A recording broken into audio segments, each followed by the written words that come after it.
dans des 4x4 avec des grosses basses dans le coffre. On est ces bêtes à 4 pattes qui font changer les modes. Pour nous en tant que groupe, c'est très simple, c'est le fait de prendre de l'âge, ça fait percevoir les choses d'une manière différente. Changer dans nos situations, c'est sûr que par rapport à Planète Mars, on peut vivre de notre musique et c'était une question qui était en suspens sur le premier album. Aujourd'hui on continue à faire de la musique, à tourner et à en vivre. Par contre sur la société française, malheureusement, si on recoupe certains morceaux des années 90 avec des morceaux d'aujourd'hui, les paroles sont adaptables dans un sens comme dans l'autre. Depuis combien d'amis sont tombés, ne se sont pas relevés. Combien de mères j'ai vu pleurer sur les corps de leurs fils par la mort fauchée. Chaque seconde un gosse tombe et leur compte grossit. Oui, tout a un prix, freedom, démocratie. La vraie question aussi, c'est d'avoir surtout identifié qu'est-ce qui n'a pas changé.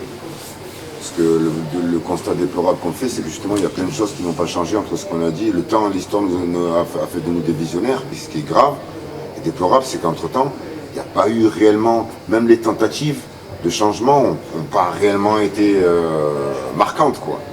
Ce qui déclenche la marche des beurs, c'est une bavure policière. Adama Traoré il y a quelques mois. Ouais. Est-ce nos écrits qui gênent? Est-ce une question de gêne? Une culture indigène qu'ils voient comme une chose indigeste?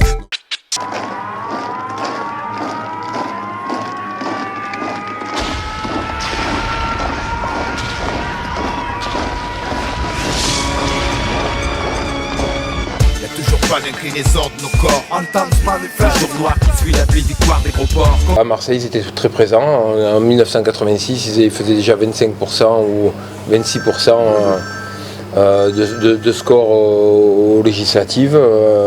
Oui, c'est une éventualité.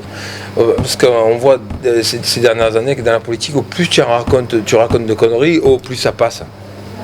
Donc forcément un candidat qui dit aux Français ce qu'ils veulent entendre, ça va passer, on ne va pas chercher ce qu'il y a derrière, comment elle va mettre en œuvre sa politique, ça les gens ne veulent pas savoir. Et malheureusement, j'espère me tromper, mais j'ai peur qu'en avril on ait une très mauvaise surprise. Là y'a plus de peut-être, ils ont voté pour un facho. C'est pas un vote contestataire quand on connaît Dachau. Ils ne contestent plus. C'est une excuse qui était valable il y a quelques années en arrière à la limite, mais là ça y est, c'est fini. Les gens qui votent pour elle sont des fascistes et des racistes. Donc par qu'ils assument leur vote. Par contestation, tu vas mettre ton pays dans la merde. Et tes enfants? Je vois pas la contestation moi là-dedans. Dire que nos vies c'est pas de l'eau de coco, poteau. Beaucoup voudraient bien nous attacher au poteau. Poteau, face à leurs bêtises, on brandit le stylo. Oh oh, on dirait